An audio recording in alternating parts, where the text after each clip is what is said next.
Bismillahirrahmanirrahim.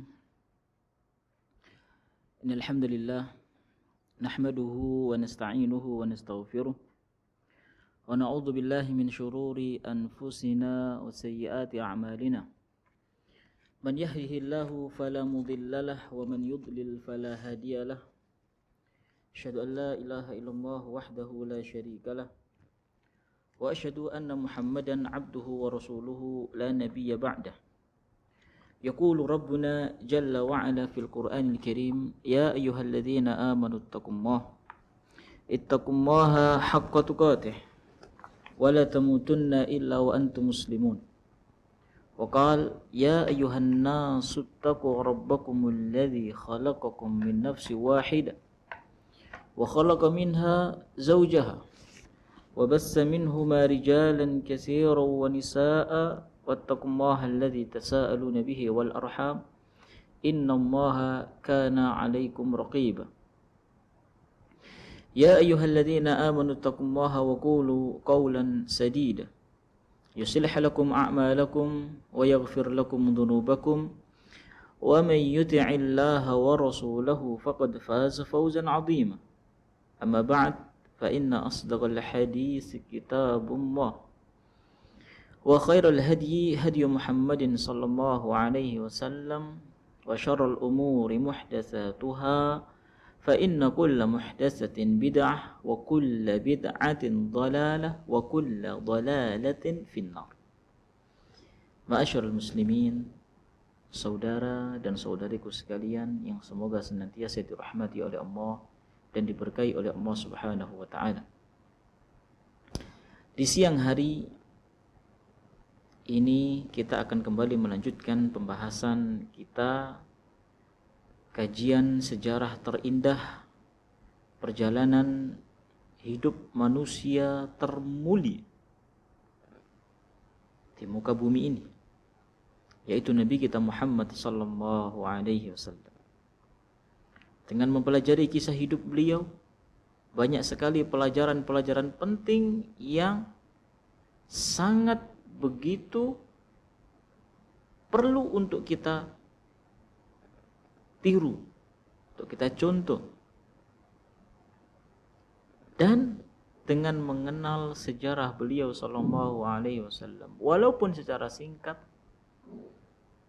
akan membuahkan rasa cinta yang lebih kepada beliau sallallahu alaihi wasallam. Benarlah kata pepatah yang mengatakan tak kenal maka tak sayang.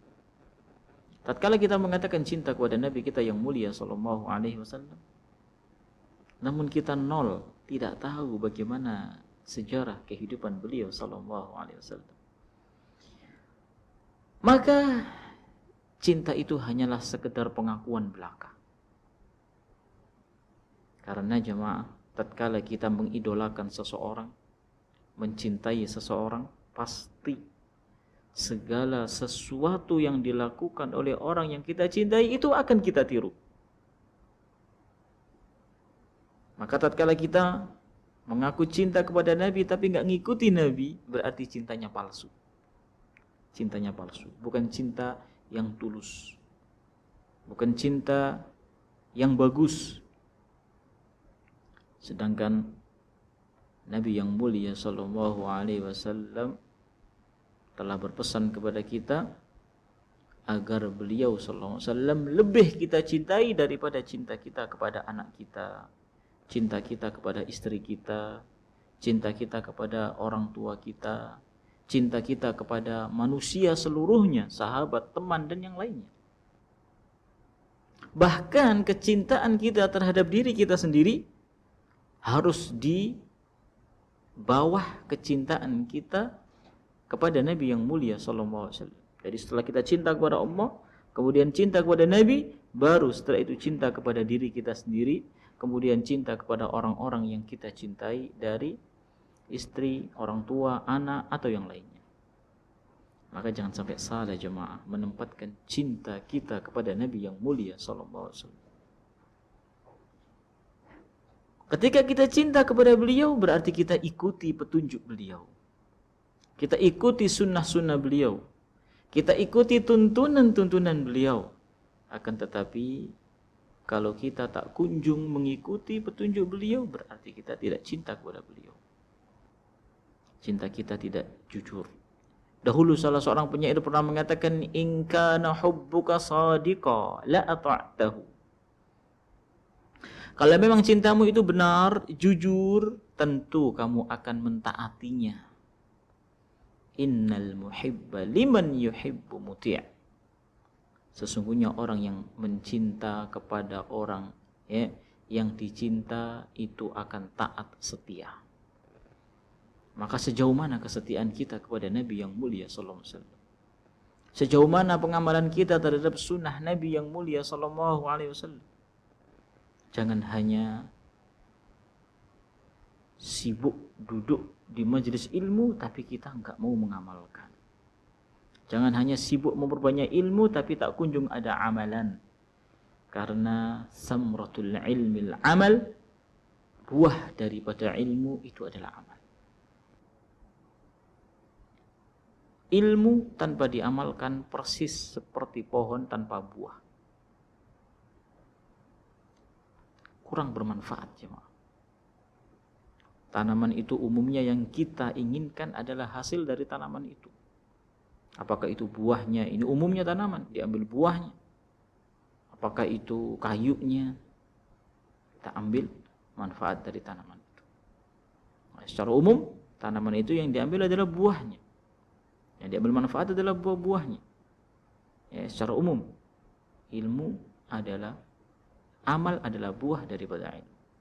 Maka hendaknya setiap ilmu yang telah sampai kepada kita, kita berusaha untuk mengamalkannya. Dan tidak menjadikannya hanya sebagai pengetahuan atau wawasan kita. Karena kita hidup ini jemaah untuk beramal. Kita hidup ini bukan untuk santai, tidak, beramal. Kalau ingin santai adalah tatkala kita sudah melangkahkan kaki kita, atau tatkala kaki ini sudah menginjak di dalam surga Allah Subhanahu wa taala, maka itulah waktu santai kita. Ya. Kalau di dunia ini tempatnya kita bercapek-capek ria. Tempatnya kita beribadah sesuai dengan tuntunan Nabi kita yang mulia sallallahu alaihi wasallam. Baik, ma'asyiral muslimin rahimani wa rahimakumullah. Kita pada pertemuan kali ini melanjutkan pembahasan yang merupakan rangkaian dalam pembahasan sebelum-sebelumnya, yaitu beberapa kejadian al-hadisah, beberapa kejadian yang terjadi pada tahun keempat Hijriyah. Pada tahun keempat Hijriyah. Kejadian pada tahun kedua Hijriyah, ketiga Hijriyah sudah selesai. Yang belum kita tuntaskan adalah kejadian-kejadian pada tahun keempat Hijriyah yang disebutkan oleh Imam Ibnu Abil Is Al-Hanafi di dalam buku Al-Urjuza beliau. Dengan perselisihan yang ada dari kalangan para ulama seputar tahun. Tapi yang kita baca adalah apa yang dipegang oleh Al-Imam Ibnu Abi Ilyas Al-Hanafi dari rangkaian tahun-tahun kejadian yang ada. Tidak ada masalah kalaupun ada khilaf. Ya, peristiwa ini terjadi pada tahun 4, ada yang mengatakan pada tahun 5, misalkan begitu, maka ini tidak ada masalah. Ya. Karena memang pada saat itu tidak ada patokan seperti kita, kalender yang jelas tidak ada, tidak ada. Yang paling penting adalah peristiwanya, kita ambil pelajaran darinya, bukan sibuk memusingkan dengan tanggal kejadiannya. Maka sebaik-baik orang adalah orang yang bisa mengambil pelajaran dari sebuah peristiwa agung. Di antara sekian banyaknya peristiwa-peristiwa yang terjadi di zaman kehidupan Nabi kita yang mulia Rasulullah Muhammad sallallahu alaihi wasallam. Ya. Kita sampaikan pada pertemuan yang lalu bahwasannya Nabi kita yang mulia sallallahu alaihi wasallam itu pada tahun keempat Hijriyah, maksud saya, di zamannya Nabi itu ada 14 peristiwa yang tercatat. Menurut Al-Imam Ibnu Abil Is Al-Hanafi di dalam buku ini, kalau dihitung ada 14 peristiwa. Peristiwa yang pertama, Ghazwatu Bani Nadir, dan ini sudah kita bahas. Bani Nadir itu termasuk salah satu kabilah dari kabilah-kabilah besar orang-orang Yahudi. Dulu sudah pernah saya sampaikan bahwasannya orang-orang Yahudi yang tinggal di kota Madinah itu ada 3 kabilah.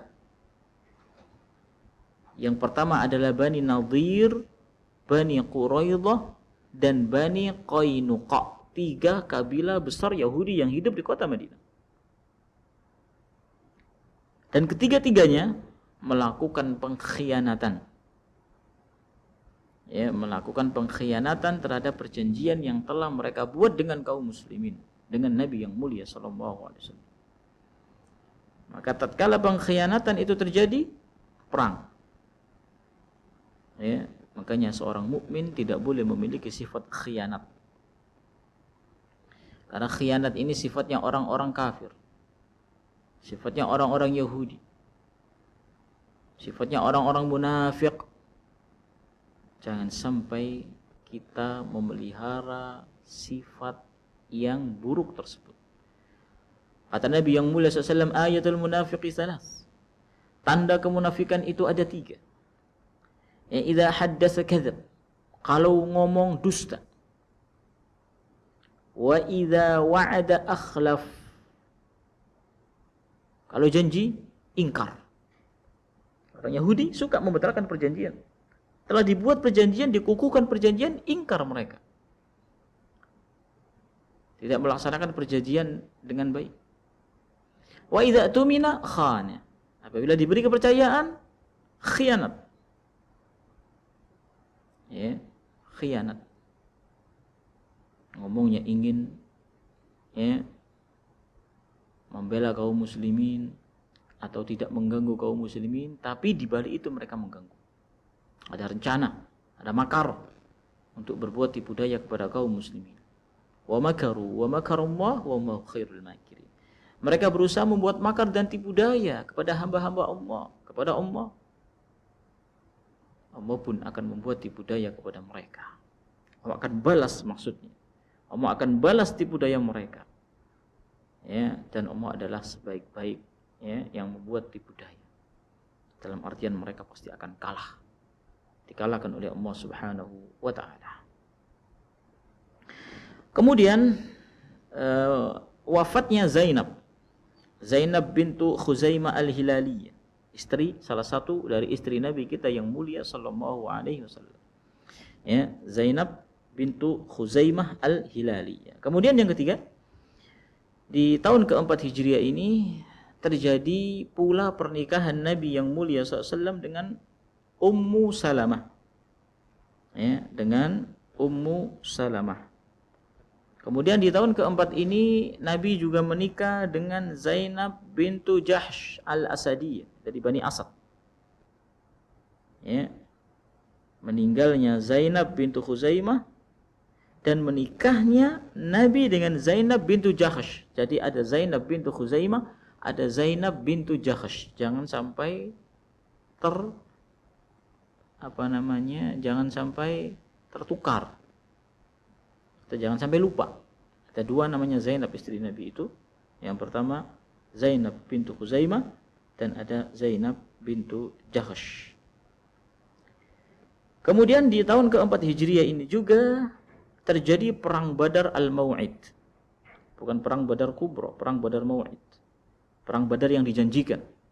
Ya, mereka setelah terjadi perang Uhud, maka mereka saling berjanji. Atau orang-orang kafir Quraisy mengancam dan berjanji akan menyerang kaum muslimin lagi. Bahkan ditantangin, ayo kita perang lagi. Rasulullah SAW tidak takut, ayo kita perang. Ya, maka namun ini tidak sampai terjadi peperangan. Ya, Abu Sufyan memilih untuk balik ke kota Mekah. Ya, memilih balik untuk ke kota Mekah. Enggak berani. Kemudian yang keenam adalah Ghazwatul Ahzab. Ini disebut dengan perang Khandaq nama lainnya. Ghazwatul Ahzab atau perang Khandaq, perang Parit yang merupakan usul dari sahabat yang mulia Salman Al-Farisi yang tidak atau belum pernah dikenal dalam sejarah bangsa Arab peperangan menggunakan parit. Salman Al-Farisi dari Persia. Dan itu dikenal oleh mereka. Makanya Salman usul bagaimana ya Rasulullah kalau dibuat parit. Dan ini insya Allah berpotensi untuk menangkal serangan mereka. Setidaknya membuat mereka kaget dan bingung. Karena strategi perang seperti ini belum pernah dikenal dalam sejarah Arab. Makanya ketika mereka sampai di kota Madinah, bengong, bingung. Baru kali itu dari sekian banyaknya perperangan dan pertikaian yang mereka lakukan dengan sama bangsa Arab, perang model dengan menggunakan parit yang sangat dalam dan sangat lebar, sehingga tidak bisa dilompati dengan lompatan biasa. Kuda yang melompat itu pun hanya penunggang kuda yang mahir yang bisa melewatinya dan bertempur dengan sahabat, berujung pada kematian mereka. Berujung pada kematian mereka. Dari sini kita tahu bahwasanya Nabi yang mulia SAW tidak antipati terhadap strategi perang. Rasulullah SAW mengajak para sahabat untuk berdiskusi bagaimana strategi perang ini yang bagus dalam perang kita kali ini. Maka beliau bermusyawarah kepada para sahabat, tidak memutuskan sepihak, mengajak para sahabat untuk bermusyawarah, mengambil keputusan terbaik. Dan itulah perintah Allah Subhanahu wa taala, wasyawirhum fil amr. Dan bermusyawarahlah dalam semua urusan kalian, musyawarahkan.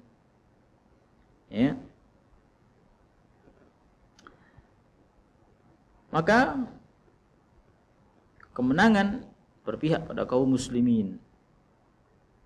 Memberikan kemenangan pada pihak kaum muslimin dalam perang Khandaq ini. Mereka berusaha untuk mengepung Nabi, akan tetapi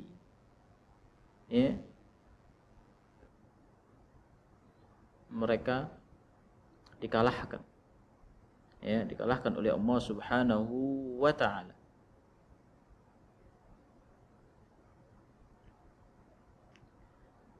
Berikutnya, ma'asyiral muslimin rahimani wa rahimakumullah.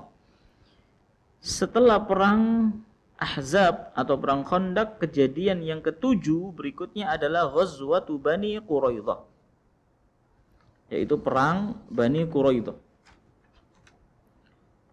Di sini dikatakan Al-Imam Ibnu Abil Is Al-Hanafi dalam bait beliau, "Summa Bani Quraidatin wa fihi ma khulfun wa fi dhatir riqa'i'ul lima."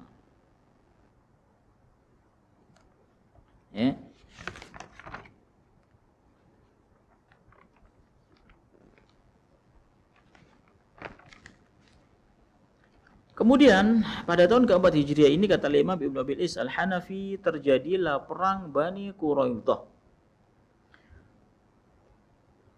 Wa fihima, dan di dalam keduanya atau pada keduanya, maksudnya pada perang Bani Quraidah dan perang Ahzab, perang Khandaq yang barusan kita bahas, khulfun, terjadi perselisihan di kalangan para ulama, lebih tepatnya terjadi pada tahun berapa? Lebih tepatnya terjadi pada tahun berapa? Ada perselisihan di kalangan para ulama. Wa fi dzatir riqa'i ulima, dan pada perang Dzatur Riqa, Nabi kita yang mulia SAW diajari oleh malaikat Jibril, diajari oleh Allah Subhanahu wa taala melalui malaikat Jibril, kaifa salatul khawfi wal qasru numi.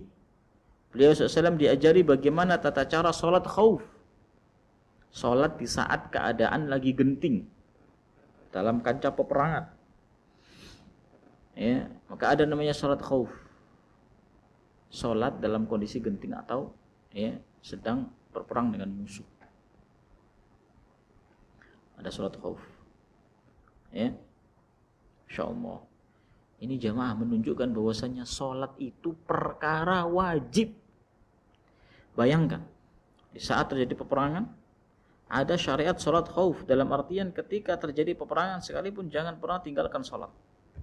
Lah manusia pada zaman sekarang dalam keadaan santai, minum kopi dia, santai di rumahnya, ada panggilan azan gak mau datang untuk menjawab panggilan Allah Subhanahu wa taala. Fala haula wala quwata illa billah. Coba pikirkan jemaah. Makan dan minuman yang kita makan, yang kita minum itu dari siapa? Dari Allah Subhanahu wa taala. Jangan pernah kita mengatakan ada nikmat yang bukan dari Allah Subhanahu wa taala. Jangan pernah kita mengatakan makanan dan minuman itu adalah hasil dari jerih payah kita. Keliru jemaah.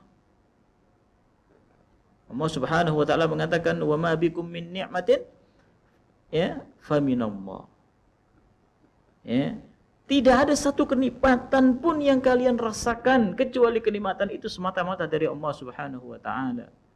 Mana wujud rasa syukur kita atas nikmat yang telah Allah Subhanahu wa taala berikan kepada kita? Padahal nikmat itu kalau disyukuri bertambah ya, Ma. Kalau dikufuri bisa jadi nikmat itu akan hilang dari diri kita. Ya, dan kita akan mendapatkan azab yang sangat dahsyat dari Allah Subhanahu wa taala. Ya, azab Allah itu syadid. Inna azabi lasyadid, kata Allah. Sesungguhnya azabku itu sangatlah pedih. Maka tatkala azan berkumandang, segera jawab panggilan Allah. Datanglah ke masjid untuk kalian wahai para laki-laki. Datanglah ke rumah Allah Subhanahu wa taala, penuhi panggilan Allah. Jangan bersantai-santai ria di rumah. Ya, apalagi mengulur-ngulur waktu sholat. Iya, nanti saya berangkat, tapi tunggu dulu, tunggu hingga akhirnya ketinggalan sholat, hingga akhirnya tidak mendapati rakaat sedikit pun. Kita itu jemaah, kalau ingin rezeki kita itu lancar, perhatikan masalah sholat. Dalam artian kalau kita itu sholatnya lancar, sebisa mungkin tidak ketinggalan takbiratul ihram imam, sehingga kita bisa menunaikan sholat secara sempurna, tidak sering ketinggalan, bahkan kalau bisa nggak pernah ketinggalan, selalu dapat takbiratul ihram imam. 40 hari saja kita sholat 5 waktu itu bisa mendapatkan takbiratul ihram imam tanpa absen, tidak akan disentuh oleh api neraka.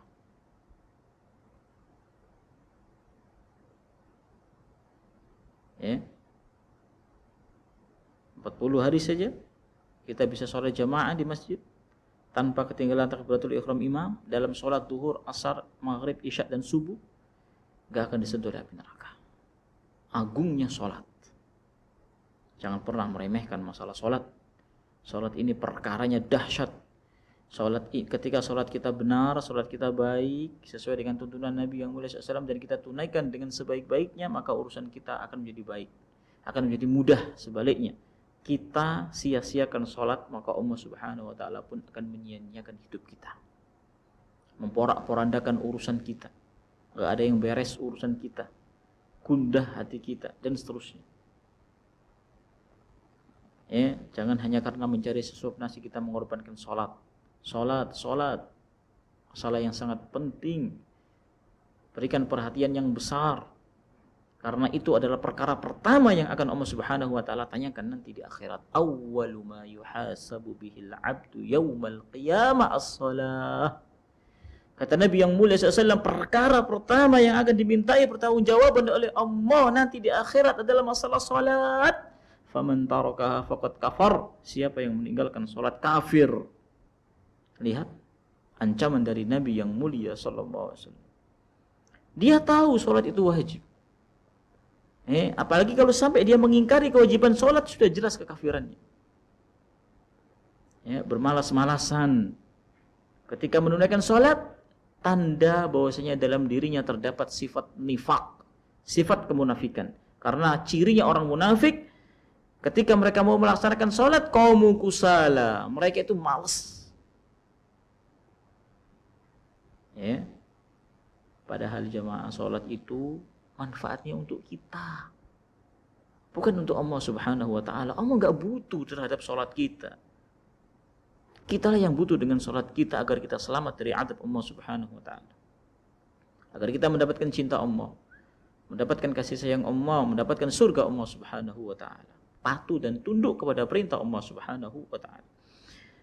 Sampai pun dalam perang tetap sholat itu wajib. Berarti sholat itu tidak boleh ditinggalkan selama hayat masih ada di kandung badan kita. Ketika kita sakit, sholat tetap wajib. Nggak bisa berdiri duduk, nggak bisa duduk berbaring, nggak bisa berbaring dengan isyarat. Kalau isyarat pun nggak bisa, mungkin sudah waktunya disolati, udah mati jemaah. Maka jangan pernah menggampangkan masalah sholat ini, masalah penting. Al-ahdu baini wa bainal kufri as-shalah, kata Nabi. Pembatas antara diriku dengan kekafiran adalah sholat. Dalam artian pembatas antara Islam dan kafir atau kekufuran adalah sholat. Meninggalkan sholat, kufur. Perhatian Nabi terhadap masalah sholat sangat besar. Sangat besar. Bayangkan, itu perkara pertama yang akan ditanyakan oleh Allah Subhanahu wa taala nanti di akhirat. Sanggupkah kita menjawab dengan jawaban yang tak sopan? Ya Allah, dulu saya santai. Saya tidak pernah melakukan sholat. Karena saya menganggap sholat tidak mendatangkan rezeki bagi saya. Keliru jemaah. Banyak orang menyangka dengan sholat seakan-akan rezeki mereka akan terkurangi. Tidak. Kalaulah Anda, wahai orang-orang yang tidak sholat, kalaulah Anda, wahai orang-orang yang masih belum mau sholat, padahal KTP Anda muslim, padahal Anda seorang muslim, dengan dalih karena fokus bekerja, sehingga mengorbankan waktu sholat, ingat, sebanyak apapun rezeki yang Anda dapatkan, menurut sangkaan Anda habis, akan Allah hancurkan harta Anda, akan Allah habiskan harta Anda, karena Allah yang ngasih kepada Anda. Salat sama sekali tidak membuat rezeki itu seret. Justru rezeki akan lancar tatkala kita dekat dengan Allah Subhanahu wa taala. Karena barang siapa yang dekat dengan Allah, pertolongan Allah itu sangat dekat. Selanjutnya ma'asyiral muslimin rahimani wa rahimakumullah.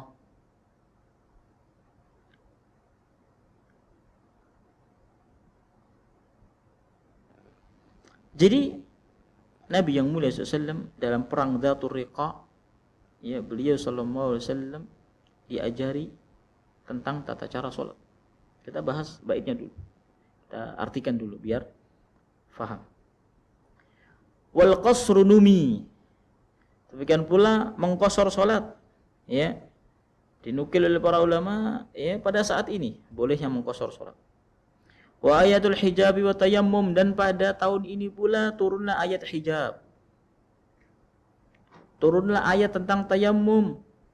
Wa qila wa rajmuhul yahudiyain. Ada juga berpendapat di tahun ini Rasul pernah merajam 2 orang Yahudi, laki-laki dan perempuan yang telah melakukan perbuatan zina. Dihukum rajam dengan dilempari batu sampai mati.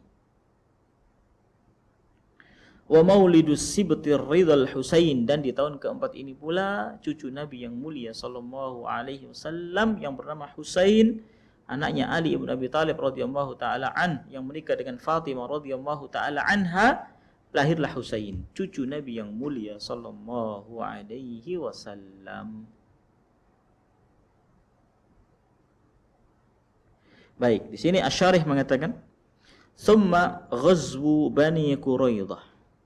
Kemudian setelah perang Ahzab atau perang Khandaq di tahun yang sama, tahun keempat Hijriyah, Nabi yang mulia SAW melakukan perang bersama atau memerangi Bani Quraidah. Bani Quraidah ini merupakan kabilah Yahudi dari 3 kabilah besar yang telah saya sebutkan tadi. Ada Bani Quraidah, Bani Qainuqa, dan ada Bani Nadhir. 3 kabilah besar Yahudi. Semuanya khianat, membatalkan perjanjian dengan Nabi yang mulia sallallahu alaihi wasallam. Balasan yang Nabi berikan kepada Bani Nadhir dan Bani Qainuqa masih mending. Mereka hanya diusir. Tapi kalau Bani Quraidah dibunuh oleh Nabi yang mulia sallallahu alaihi wasallam. Hukumannya bunuh, tapi tidak semuanya. Hanya laki-laki dewasa yang bisa berperang itu yang dibunuh. Selebihnya jadi tawanan. Di sini dikatakan wa taqaddama annahum naqadul ahda Dan telah berlalu penjelasannya bahwasanya mereka itu telah membatalkan perjanjian fi ghazwati al-Khandaq, pada perang Khandaq. Bilangnya mereka akan membantu kaum muslimin, ternyata mereka menusuk kaum muslimin dari belakang. Tatkala terjadi perang Khandaq, mereka berusaha untuk menghancurkan kaum muslimin dari dalam kota Madinah. Sungguh keterlaluan apa yang mereka lakukan ini. Makanya hukuman yang diberikan oleh Nabi berbeda dengan hukuman yang diberikan oleh Nabi kepada Bani Nadir dan Bani Qainuqa. Bani Quraidah hukumannya lebih dahsyat. Karena di saat keadaan yang genting seperti itu mereka berkhianat. Mereka berkhianat kepada Nabi yang mulia sallallahu alaihi wasallam. Ya. Di sini dikatakan wa hum akhiru man baqiya minal yahud. Bani Quraidah ini merupakan kelompok terakhir yang tersisa dari kabilah Yahudi atau orang-orang Yahudi yang ada di kota Madinah.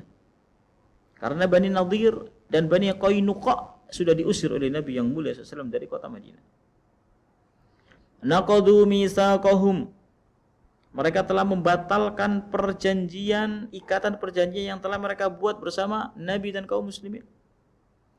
Lamma mala'ul kuffara fi ghazwatil ahzab wa dhaharu Quraisy.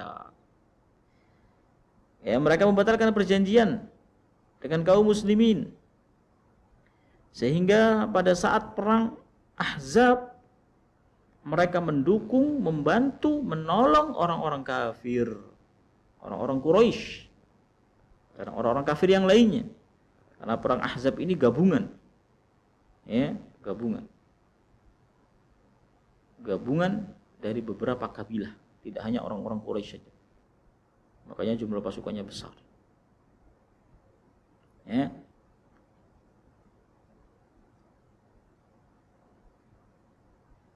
Kemudian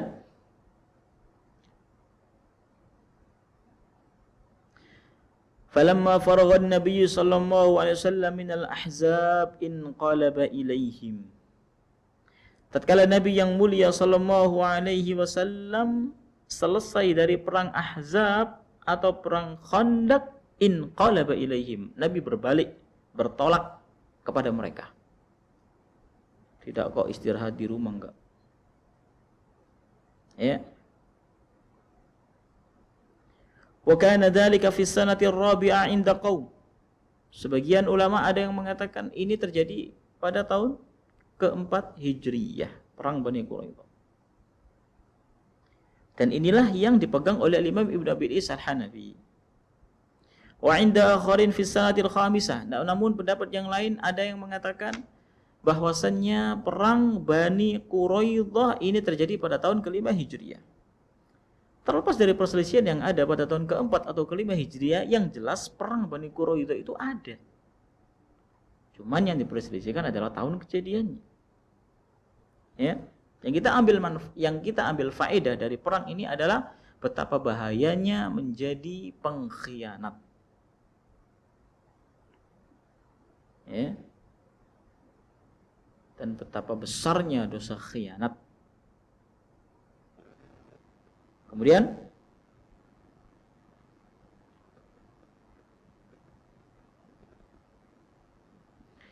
wa huwa alladhi ikhtarahu Ibnu Qayyim wa sahibuhu Ibnu Katsir. Al-Imam Ibnu Qayyim dan juga Al-Imam Ibnu Katsir rahimahullah taala, mereka berdua berpendapat bahwasanya perang Bani Quraidah itu terjadi pada tahun kelima Hijriyah, bukan pada tahun keempat Hijriyah. Berbeda dengan Imam Ibnu Abi Is Al-Hanafi yang menetapkan bahwasanya perang Bani Quraidah terjadi pada tahun keempat Hijriyah. Kemudian fahasarahum an-nabiy sallallahu alaihi wasallam. Rasulullah SAW setelah seperang Ahzab, ya, tatkala beliau pulang ke rumah, kemudian datanglah malaikat Jibril, ya, dengan mengatakan kepada Nabi yang mulia sallallahu alaihi wasallam, dan ini riwayat dari Aisyah. Aisyah mengatakan, anna Rasulullah sallallahu alaihi wasallam lamma raja'a yaumal Khandaq wada'a as-silaha waghtasal. Disebutkan oleh Aisyah radhiyallahu taala anha bahwasannya Nabi yang mulia sallallahu alaihi wasallam tatkala beliau kembali dari perang Khandaq, pulang ke rumah maksudnya. Kemudian beliau meletakkan senjata beliau, waghtasal, kemudian beliau mandi karena habis perang. Ya, orang safar saja gerah apalagi perang. Ya, sedangkan di sana medannya panas. Ya. Di timur tengah sana panas. Mungkin barangkali apalagi kalau musim panas lebih panas lagi. Ya. Waghtasal, beliau SAW mandi. Fa'atahu Jibril, kemudian datanglah kepada Nabi yang mulia SAW Jibril. Waqad asaba ra'sahul ghubar, dan sungguh kepalanya Jibril banyak sekali debu-debu yang berada di kepalanya. Ya.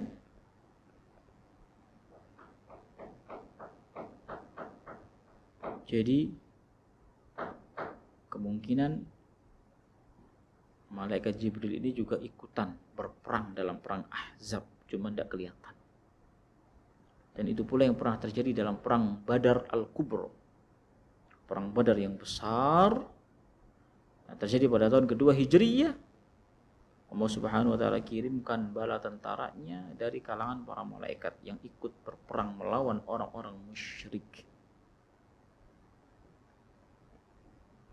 Karena Allah Subhanahu wa taala akan senantiasa menolong wali-walinya, orang-orang yang beriman dan bertakwa kepada Allah Subhanahu wa taala. Mereka tidak punya rasa takut, tidak punya rasa khawatir, la khaufun 'alaihim wa lahum yahzanun. Alladzina amanu bi rabbihim wa kanu yattaqun. Wali-wali Allah adalah orang-orang yang beriman kepada Allah Subhanahu wa taala dan bertakwa. Takwa itu melaksanakan perintah, menjauhi larangan. Kalau ada orang gila dibilang wali, keliru. Atau ada orang yang mungkin dia bisa melakukan sesuatu di luar kebiasaan manusia, kemudian langsung dianggap wali, tidak bisa. Wali Allah itu adalah orang yang taat. Adapun kalau dia memiliki kejadian luar biasa yang itu disebut dengan istilah karomah, maka itu karomah bagi dia, yang tidak bisa dipelajari. Kalau Nabi mukjizat, kalau wali Allah karomah, orang saleh. Syekhul Islam Ibnu Taimiyah rahimahullah taala memiliki ucapan yang sangat bagus dalam membedakan antara wali Allah dengan wali setan. Kata beliau rahimahullah taala, "Idza ra'aita ar-rajul yatiru fil hawa wa yamshi 'ala al-ma' wa amruhu yukhalifu asy-syari'ah fa'lam annahu syaitan." Kalau kau mengetahui ada orang yang bisa terbang ke angkasa tanpa pesawat, terbang, dan dia bisa berjalan di atas air. Jadi air seperti tanah padat, berjalan dia di atas air. Tapi ketika kita lihat keseharian orang ini menyelisih syariat, perkaranya orang ini menyelisih syariat, tidak sholat misalkan, dia bisa terbang tapi gak sholat, maka kata beliau, fa'lam annahu syaitan, ketahuilah bahwasanya dia adalah setan yang berjenis manusia. Karena setan itu ada yang berjenis jin, ada yang berjenis manusia. Orang suka melanggar aturan Allah, tidak mau taat kepada Allah, tidak sholat, tidak puasa, kok bisa terbang? Maka dia adalah temannya setan. Dia bersekongkol dengan setan, bersekongkol dengan jin, sehingga dia bisa terbang seperti itu. Ya. Maka jangan tergesa-gesa mengatakan dia adalah wali Allah sebelum kita tahu tentang keseharian orang tersebut. Ya. Kalau dia seorang yang alim, mengerti tentang ilmu, mengerti tentang Al-Quran, mengerti tentang sunnah, dan dia sangat berpegang teguh terhadap sunnah, mengamalkan sunnah sesuai dengan apa yang diamalkan oleh para sahabat, tidak memahami dalil dari Al-Quran maupun sunnah dengan seenak hatinya, sesuai dengan hawa nafsunya, tidak.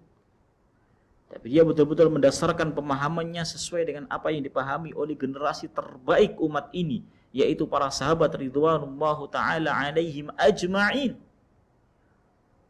Karena mereka lah orang-orang yang tumbuh di bawah bimbingan Nabi secara langsung. Makanya beliau mengatakan khairun nasi qarni. Sebaik-baik manusia adalah orang yang hidup di zamanku. Siapa? Sahabat. Yang mana mereka telah mendapatkan rekomendasi dari langit, radhiyallahu anhum wa radu'an. Allah ridha kepada mereka dan mereka pun ridha kepada Allah Subhanahu wa taala. Lihat. Ya, Masya Allah. Maka tidak ada jalan kebaikan kecuali dengan meniru jalannya mereka, meniti jalannya mereka. Karena mereka telah membuktikan bahwasanya Allah Subhanahu wa taala meridhai mereka. Ya. Mereka adalah orang-orang mulia. Mereka adalah orang-orang yang sangat besar kecintaan mereka terhadap akhirat. Maka fa'rif fadlahum. Maka kenalilah keutamaan mereka. Kenalilah kehidupan mereka. Bacalah kisah-kisah kehidupan mereka. Sehingga itu akan memberikan efek yang baik kepada diri kita. Sehingga kita itu akan ingat bahwasanya kehidupan di dunia ini hanyalah sementara. Maka jangan sampai kita menjadi hamba-hamba Allah yang tertipu, menghabiskan usia kita untuk mengais dunia, menumpuk-numpuk harta. Padahal Allah sudah ingatkan dalam surat At-Takatsur, alhaakumut takatsur, bermegah-megahan telah melalaikan kalian. Banyak-banyakan harta telah melalaikan kalian dari akhirat. Dan kalian tidak akan pernah sadar dari kelalaian kalian itu hatta zurtumul maqabir. Terus kalian haus dengan dunia. Seperti itu keadaannya hingga masa kalian tinggal di dunia itu habis. Kemudian kalian pergi ke liang kubur. Baru kalian sadar ternyata kalian selama ini tertipu. Menyesal terlambat. Penyesalan setelah kematian tidak ada gunanya. Ya. Karena sudah ketika seseorang sudah mati, ya, bahwa itu sudah hisab. Ya, dahulu pernah dikatakan al-yaumu amalun wala hisab. Hari ini selagi kita masih hidup, hari-hari yang kita jalani itu amal isinya, amal, enggak ada hisab. Wa ghadan, besok ketika kita sudah meninggal dunia, hisabun wala amal. Sudah enggak ada amal lagi, tinggal hisab, hari perhitungan. Akan Allah beri perhitungan. Akan Allah hitung amalan-amalan kita. Maka berbahagialah faman sakulat mawazinuhu, ya, fahuwa fi 'ishatir radiyah. Yang berat timbangannya, Masya Allah, dia berada, ya, di dalam surga Allah Subhanahu wa taala, dalam kehidupan yang sangat baik, diridhai oleh Allah Subhanahu wa taala, kehidupan yang menyenangkan, ya, menenteramkan hati. Wa amma man khaffat mawazinuhu fa ummuhu hawiyah. Yang ringan timbangan amal kebaikannya, ya, dia pelaku maksiat, pecandu maksiat, nyia-nyiakan waktunya, fa ummuhu hawiyah. Tempat kembalinya adalah neraka. Maka perhatikanlah masalah ini dengan baik, masyaallah muslimin rahimani wa rahimakumullah, agar kita tidak tergolong sebagai orang-orang yang maghrur, orang-orang yang tertipu. Banyak sekali manusia berusaha untuk membangun istana di surga ini. Sehingga dia berusaha kerja banting tulang pagi, siang, sore, malam. Pagi buta dia berangkat, tengah malam baru pulang. Demi mencari dunia, menghamba kepada dunia. Karena dia punya angan-angan ingin membangun istana yang megah di dunia. Untuk apa, jemaah? Sebagai muslim kita tahu bahwasannya dunia adalah jembatan menuju alam akhirat. Maka jangan pernah berangan-angan untuk membangun istana di atas jembatan. Jembatan itu, jemaah, kita lalui, kita lewatin aja. Lalui aja jembatan itu, jangan bangun apa-apa di atasnya, apalagi istana. Tidak akan bisa berdiri kokoh istana tersebut, dan suatu saat juga akan hancur karena jembatan itu ada masanya. Dunia ini pun juga ada masanya. Sebagus-bagus istana yang kita buat di dunia, sebagus-bagus rumah yang kita bangun di dunia, hancur. Lantas kenapa kita habiskan hidup kita untuk dunia? Kenapa kita tidak fokus kepada akhirat kita? Dunia kita ambil seperlunya. Untuk tetap, agar kita bisa tetap beribadah kepada Allah Subhanahu wa ta'ala. Kalau ingin bangun istana, bangunlah di surga. Karena itulah negeri abadi, kekal, kata Allah Subhanahu wa ta'ala. Wal akhiratu khairu wa abqa. Wa abqa, kata Allah Subhanahu wa ta'ala. Akhirat itu lebih baik dan lebih kekal. Makanya jemaah, satu, banyak-banyaklah berzikir kepada Allah. Taati perintah-perintah Allah Subhanahu wa ta'ala. Dua, bergaulah dengan orang-orang yang saleh. Bukan orang-orang yang taleh. Bergaulah dengan orang-orang yang cinta kepada akhirat. Bergaulah dengan orang-orang yang taat kepada aturan-aturan Allah Subhanahu wa ta'ala. Allah itu jamaah mengatur kita bukan karena kita itu ingin dikekang, bukan. Tapi karena semua aturan-aturan itu kemaslahatan bagi kita, baik untuk kita, tidak ada kedzaliman sedikit pun. Sebaliknya, semua larangan-larangan Allah, semua larangan-larangan dalam syariat itu ada madharat. Allah sayang dengan kita. Makanya Allah larang, jangan dimakan, jangan diminum, itu buruk. Hindari. Maka ketika kita menjadi hamba yang nurut, maka insya Allah kebahagiaan untuk kita tidak hanya di dunia tapi juga di akhirat. Maka fokuslah untuk membangun jembatan, membangun rumah, istana atau istana yang megah di akhirat, di surga. Karena itu abadi, kekal. Dan ini adalah akidah Ahlus Sunnah wal Jamaah. Tidak ada yang menyelisihnya kecuali mereka adalah orang-orang yang dhalun, orang-orang yang sesat, mudillun, dan juga menyesatkan umat. Ya, ada jemaah orang-orang yang menyimpang seperti itu. Dia enggak beriman terhadap hari akhir, tidak beriman dengan hari kiamat, tidak beriman dengan hari kebangkitan, tidak beriman dengan adanya hari pembalasan. Mereka adalah orang-orang yang telah terkontaminasi fitrahnya dengan pemikiran-pemikiran yang rusak.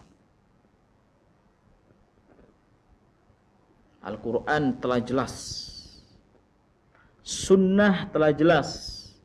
Nabi sudah mengatakan, taraktu fikum amrain ma in tamassaktum bihi ma lan tadillu abada. Aku tinggalkan pada kalian dua pedoman, enggak akan tersesat selama-lamanya selama kalian mau berpegang teguh terhadap dua hal tersebut. Kitabullah wa sunnati, kitab Allah Subhanahu wa ta'ala dan sunnahku, kata Nabi. Kalau ingin jalan keselamatan, pegang erat Al-Quran dan sunnah, jangan ditinggalkan. Pelajari Al-Quran dan sunnah. Kalau kita ingin kebahagiaan, kalau kita ingin selamat, kalau kita ingin masuk ke dalam surga Allah Subhanahu wa ta'ala, pelajari Al-Quran dan sunnah, jadikan sebagai pedoman hidup Anda. Niscaya Anda akan bahagia dan menjadi orang yang beruntung. Ya, baik. Ma'asyiral muslimin rahimani wa rahimakumullah.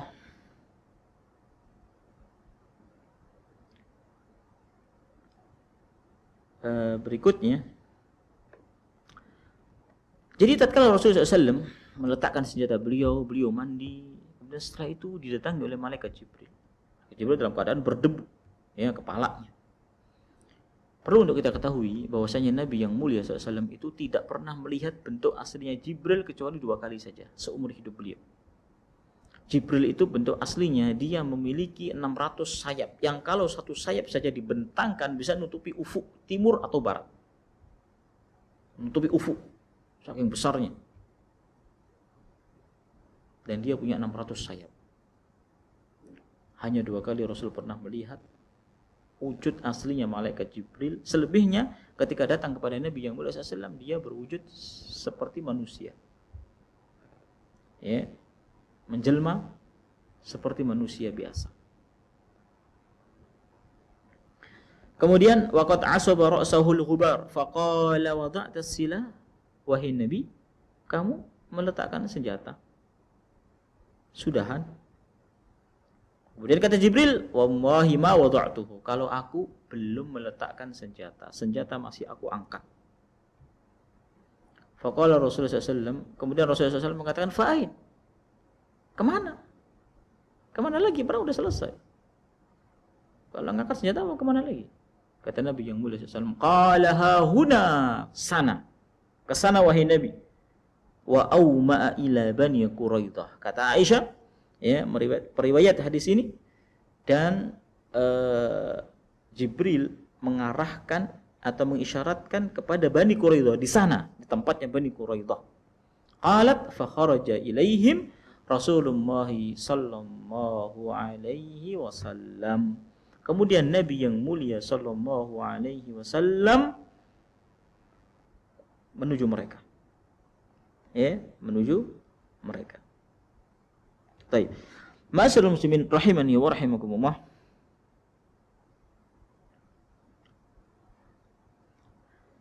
Tatkala Nabi yang mulia SAW ke Bani Quraidah, beliau SAW hasarahum. Ya. Beliau SAW mengepung mereka. Karena Yahudi itu punya benteng. Licik orang-orang Yahudi itu. Penakut. Beraninya main belakang. Hadapan-hadapan gak berani. Karena mereka adalah orang-orang yang hatinya dipenuhi dengan kecintaan terhadap dunia. Itulah orang-orang kafir.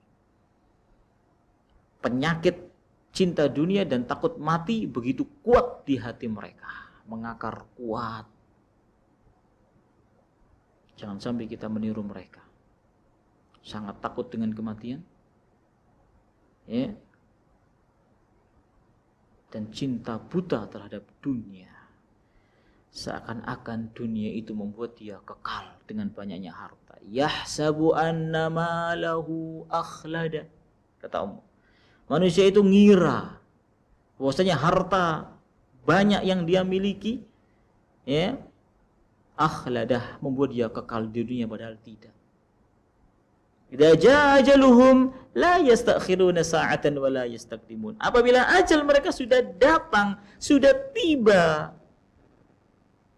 tidak akan pernah bisa mengundurkan atau memajukan sedikit pun.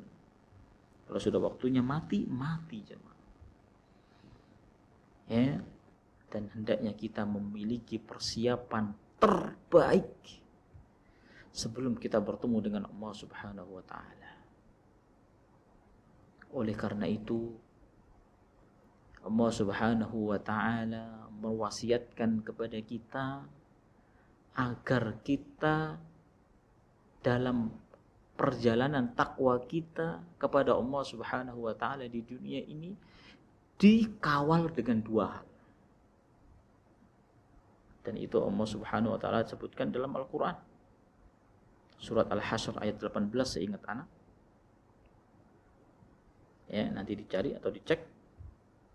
Kata Allah Subhanahu wa taala, ya ayyuhalladzina amanu taqullaha wal tandur nafsum ma qaddamat lighad.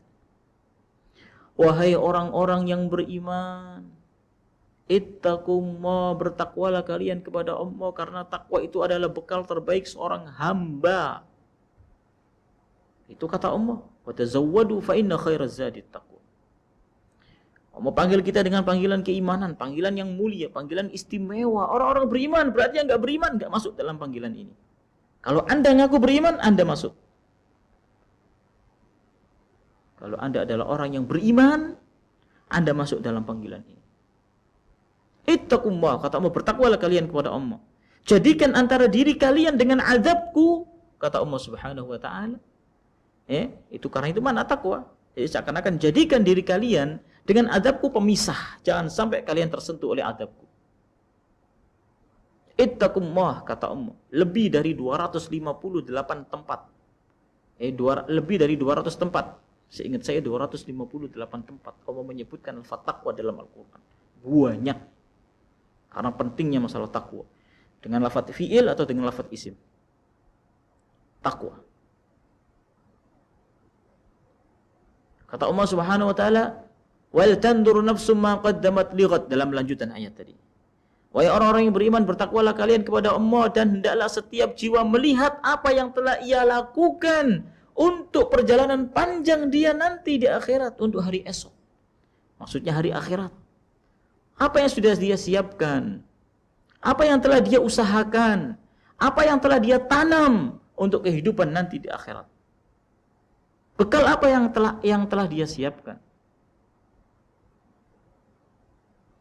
Ini menunjukkan bahwasanya Allah Subhanahu wa taala menginginkan dari kita agar kita senantiasa muhasabah.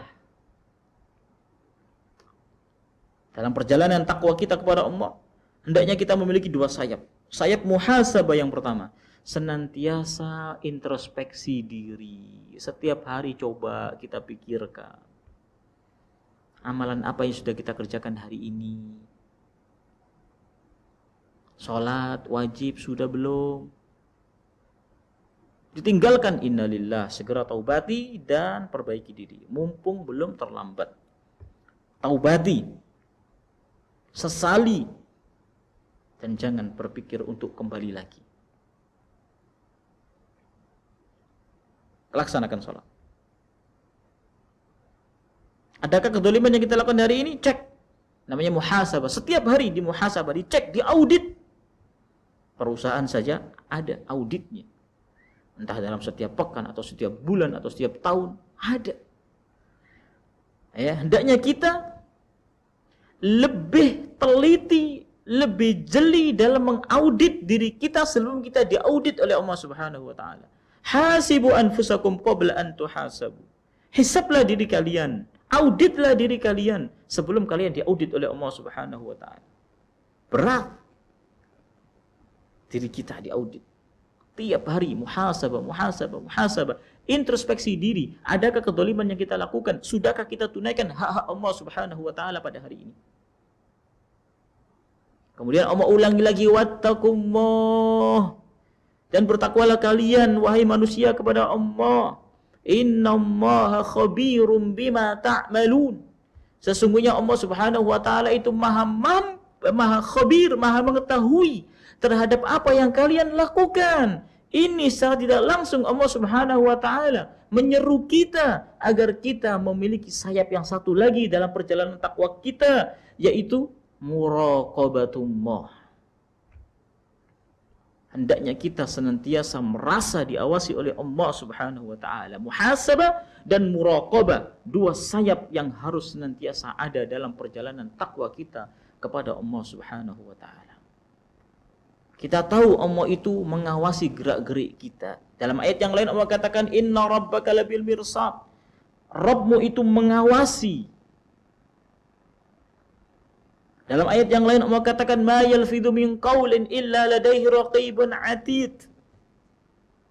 Tidaklah ada satu ucapan pun yang terucap dari lisan kita. Tidak ada satu perbuatan pun yang kita lakukan kecuali di sana ada malaikat pengawas yang senantiasa mencatat lengkap, jemaah.